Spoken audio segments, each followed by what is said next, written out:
Shalom Aleichem, meu irmão e minha irmã, como vão vocês? Que Hashem vos abençoe em nome de Yeshua. Hoje eu gostaria de discorrer brevemente sobre o poder da oração. O que a oração pode fazer por alguém? Será que a oração é importante? Deixe-me ler para você no Salmo 17, verso 1, o primeiro versículo. Ele diz assim: oração de Davi. Ouve, Eterno, a justiça, atende ao meu clamor, dá ouvidos à minha oração que não é feita com lábios enganosos. Esse Salmo 17 começa falando sobre Tefilá le David, uma oração de Davi. E hoje em dia, até a própria ciência já descobriu que tem uma coisa que nós, judeus, já sabemos há muito tempo. Orar ao Eterno é algo poderoso. E muito mais do que isso, a oração tem o poder de curar, de transformar vidas. E isso, hoje, a própria ciência reconhece.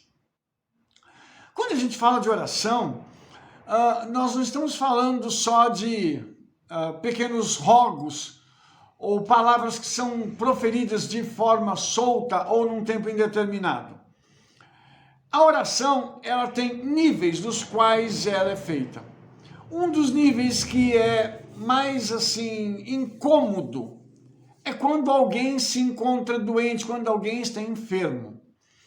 Nesse momento, sabe, a oração, ela tem um papel fundamental na vida das pessoas. E a tradição judaica diz duas coisas. Primeiro, que uma pessoa, ela quando ora por si mesma, no momento da doença, ela tem um alcance muito maior, porque o Todo-Poderoso entende aquilo que ela está vivenciando. Ninguém mais pode saber da sua dor do que aquela própria pessoa. Então a oração nesse momento, ela tem um alcance extraordinário quando a pessoa ora por si mesma.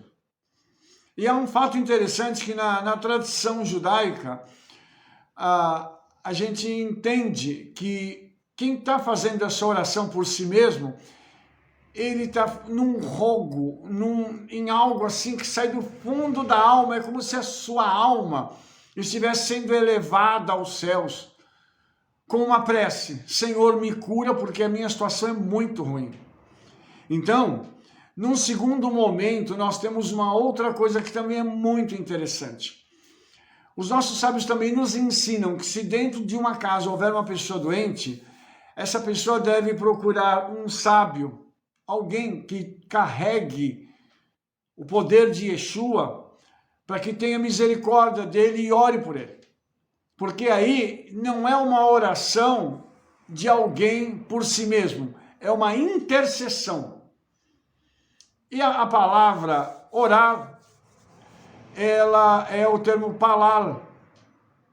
É a raiz dessa palavra, ela fala de alguém que está interferindo para mudar alguma coisa.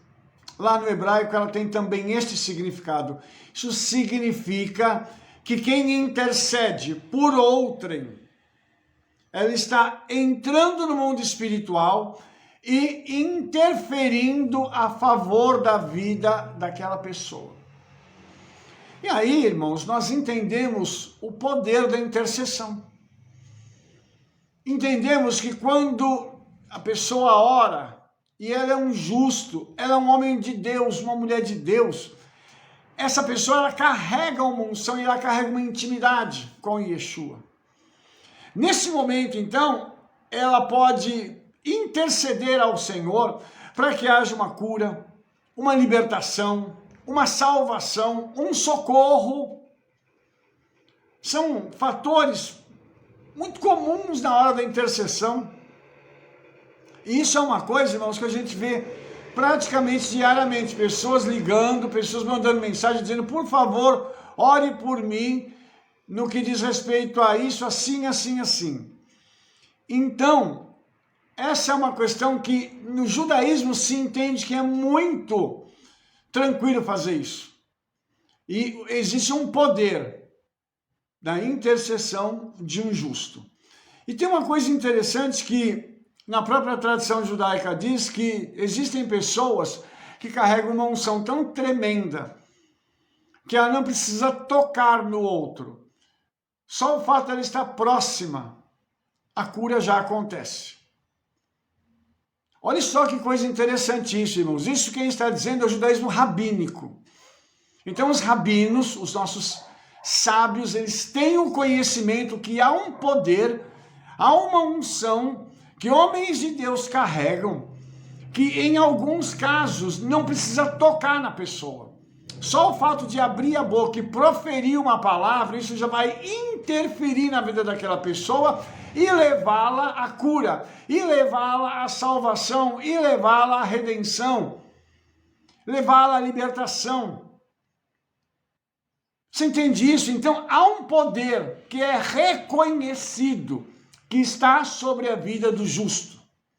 Então isso também mostra para a gente o seguinte, irmãos, que o nosso agir no momento de crise é buscar do eterno uma solução. É nos colocarmos diante do Todo-Poderoso para que Ele possa mudar uma situação, para que eu e você possamos ter livramento, para que eu e você possamos ter cura. E quando a gente fala disso, irmãos, nós não estamos falando de condições aleatórias, de uma coisa que acontece e depois volta. Nós estamos falando de fatos comprovados que são definitivos. Quando é uma cura definitiva. Quando é um livramento definitivo. Não tem retorno. O Senhor, quando faz algo, Ele faz completo. Então isso vem através da nossa oração. Então tudo isso, irmãos, está ligado a esse poder que o justo carrega. Mas uma coisa que é interessante, tá? É que na história dos nossos sábios, nós tivemos homens de oração. Um deles, que eu citei agora há pouco, foi David, que era um homem que além de orando, ele orava cantando. Então imagine que coisa espetacular é alguém poder orar cantando. David Hamelech, o rei Davi, fazia isso. E depois nós temos o filho dele, Shlomo Hamelech, o rei Salomão, que também era um homem de Deus e que orava. E o Eterno falou com ele em sonho.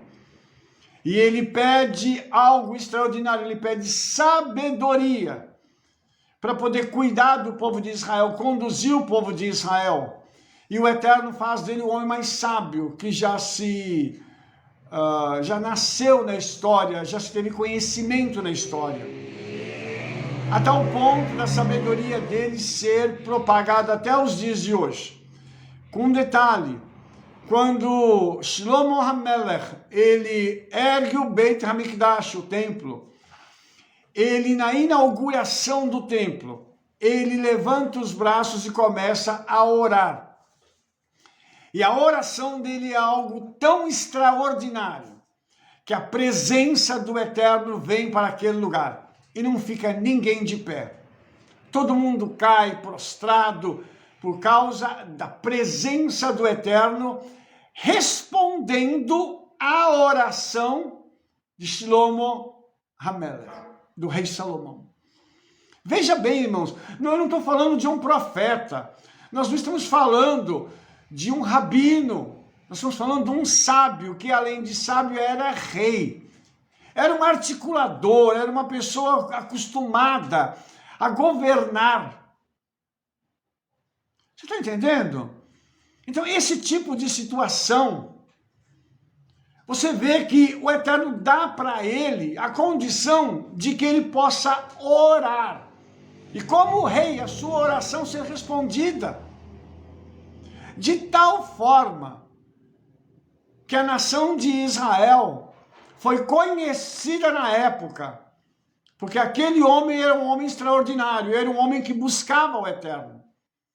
Nós temos outros exemplos para isso, mas quando a gente começa a entender o poder da oração, nós começamos a perguntar assim, por que será que às vezes a nossa oração não tem sido atendida? Por que a minha oração não tem resposta? Isso é uma boa pergunta. E quando a gente para pensar nisso, nós temos que colocar em pauta algumas coisas. A primeira delas é, com que kavaná, com que intenção de coração nós estamos orando? Porque o próprio Yeshua diz que nós oramos e nós pedimos, e pedimos mal. Porque nós pedimos para o nosso próprio ego, para satisfação das nossas necessidades que são carnais naquele momento. Então a gente ora, fala, Senhor, faz isso, faz aquilo, e papá. Aí a oração não é respondida. E o Senhor deixa a oração em aberto. Mas quando nós fazemos com a kavaná, com a intenção de coração correta, oramos com todo o nosso coração, com toda a nossa alma, a nossa oração chega na sala do trono e o Eterno então envia resposta. Às vezes é um sim. Às vezes ele diz assim, não vou dar isso para você. Ou então ele diz, espere. Mas nós não ficamos sem resposta. Então a oração ela tem um poder muito grande. E nós precisamos usar esse poder. Existem momentos em que nós podemos orar que são momentos diferenciados. Obviamente, irmãos, que nós sabemos disso. Qual é a melhor hora para se orar? Às 3 horas da tarde. Por que, Rabino, 3 horas da tarde? Porque às 3 horas da tarde aconteceram os maiores milagres em oração. Isaac tinha saído para orar, quando a sua noiva, que vai se tornar sua esposa, chega naquela hora que ele está orando. Eram 3 horas da tarde. Quando Elias desafiou os profetas de Assera e de Baal, aquela oração dele foi onde caiu fogo dos céus, 3 horas da tarde. Quando Yeshua morre, 3 horas da tarde. Os irmãos entenderam? Então existem precedentes de que às 3 horas da tarde é o melhor momento para a gente orar. Ah, não posso orar nos outros momentos? Pode. Mas é que nesse horário é como se houvesse um portal aberto para a gente poder entrar e orar. Um dia especial para orar, o Shabat. Por quê? Porque o Shabat já tem essa condição, essa conotação de santidade, de algo que o Senhor está entregando para nós naquele dia de alegria. No Shabat, tempo de orar. Nas festas, tempo de orar. São dias, momentos especiais que nós nos colocamos diante do Eterno, para que ali a nossa oração possa ter, digamos, um fluxo mais fácil para chegar até a presença do Hakadosh Baruch Hu. E outra coisa, irmãos, nós temos que ter uma continuidade de oração. Então a gente precisa orar todo dia, precisa orar todo dia, precisa orar todo dia. É mais ou menos assim, você se alimenta todos os dias, você toma água, você come, você dorme todos os dias? Você vai dizer, lógico que sim, Rabino, porque senão meu corpo não vai suportar exatamente isso. Qual é a função da oração? Fazer com que a minha alma e a sua alma sejam alimentadas, para que nós tenhamos condições de ter vida diante do Eterno. Então a oração, ela precisa ser diária, ela precisa ser uma oração, irmãos, dinâmica. Ela precisa, você pode ter pontos pelos quais você vai orar, mas tem que ser uma oração dinâmica, tem que ser uma oração na qual nós possamos nos derramar diante do Senhor. Não é todo dia que a gente vai chorar e vai... Não! Vai ter dia que a coisa está séria, mas naquele dia a gente continua orando. Entendeu isso?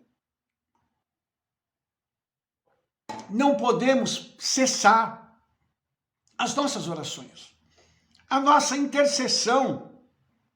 Enquanto nós oramos, nós estamos nos conectando com o nosso Pai. E quando a nossa oração terminar, que nós vamos parar de falar, é o momento dele falar conosco. Acontece muito comigo. Eu oro, tenho os meus momentos de orações, e quando eu termino e eu saio para fazer outras coisas, da continuidade do meu dia, aí o Espírito Santo vem e fala comigo, olha, você orou por isso, eu quero te dar a direção assim, assim, assim, você orou por aquilo, fala para fulano que eu estou fazendo isso assim, assim na vida dele. Porque a nossa oração, irmãos, ela não é só uma oração por nós, ela é muito menos por nós e mais pelos outros, é muito mais uma oração intercessória do que uma oração por nós. E por isso, irmãos, a oração é tão importante, ela é um veículo, ela é um canal onde nós nos conectamos com o Senhor. E Ele derrama a bênção sobre nós e sobre as pessoas que estão ao nosso redor. Ainda pessoas que estão longe, mas que nós oramos por elas. E essa pessoa, ela é alcançada, aleluia. E a vida dela é transformada, sim. E a própria tradição judaica nos ensina a fazer isso. Nós temos o nosso livro de orações, que é o Sidur, mas nós temos os nossos momentos de orações espontâneas, onde nós usamos a oração espontânea para nos derramarmos e falarmos, Senhor, precisa disso, Pai. Olha pela situação do fulano, do meu irmão, da minha irmã, Senhor. Tudo isso, irmãos, porque a Bíblia estabelece que em momentos de crise, homens de Deus oraram e o Senhor deu a resposta para eles. Eu queria que você entendesse uma outra coisa. Yeshua nos deixou muitos legados sobre a oração. Mas existem algumas coisas que são bem interessantes que ele deixou para a gente. Em Mateus 21, 22 está escrito assim, e tudo o que pedires na oração, crendo, recebereis. Irmãos, eu tenho que orar e crer. Senão, a minha oração não vai ser uma oração. Serão palavras jogadas fora. Eu tenho que acreditar, eu tenho que falar, Senhor, eu sei que Tu és poderoso para fazer isso. E eu gostaria de terminar esse vídeo dizendo uma coisa para você. Entenda a quem nós estamos nos dirigindo. Nós não estamos nos dirigindo a um copo, a um pedaço de pau, uma pedra. Nós estamos nos dirigindo àquele que criou todas as coisas, aquele que nos formou. E aquele que foi enviado para trazer salvação, cura, transformação e restauração à nossa vida. Nós estamos falando de Yeshua. Entenda isso. Yeshua é capaz de fazer qualquer coisa por qualquer pessoa, a qualquer tempo e em qualquer lugar. No dicionário de Yeshua não existe a palavra impossível. Pare de bloquear a ação do Senhor. Pare de abrir a sua boca para dizer que não dá. Ore, creia, como Yeshua diz assim, o que pedires, tudo que pedires na oração, crendo, o recebereis. Vamos crer. Mas, Rabino, a minha situação está difícil, eu não consigo ver isso resolvido. Eu sei, irmãos, que existem coisas que nós olhamos para elas e dizemos assim, Senhor, aqui a briga vai ser boa. Mas nós não podemos abrir a nossa boca para profetizar contra nós mesmos. Nós não podemos jogar contra nós mesmos. Entenda isso. Não se sabote. Creia. E nós vamos continuar orando. E os céus se abrirão sobre nós. E nós veremos o Senhor transformando a vida dos nossos filhos, dos nossos pais, dos nossos parentes, das nossas congregações, da nossa nação. Aleluia! E nós vamos ver isso acontecer. Abra sua boca para profetizar a sua vitória em oração. E o Senhor vai fazer uma grande transformação, não só na sua vida, como também naquelas pessoas que estão ao seu redor e pelas pessoas que você tem orado. Porque o Senhor, Ele é poderoso para realizar qualquer coisa, desde que eu e você creiamos que isso é possível. Amém? Amados, se você gostou desse vídeo, dê um like, favorite ele aí, clique no sininho para que você possa receber todas as nossas recomendações e espalhe para todo mundo o trabalho que nós estamos fazendo. Nos vemos no próximo vídeo. Shalom, shalom, shavuot tov, toda rabá.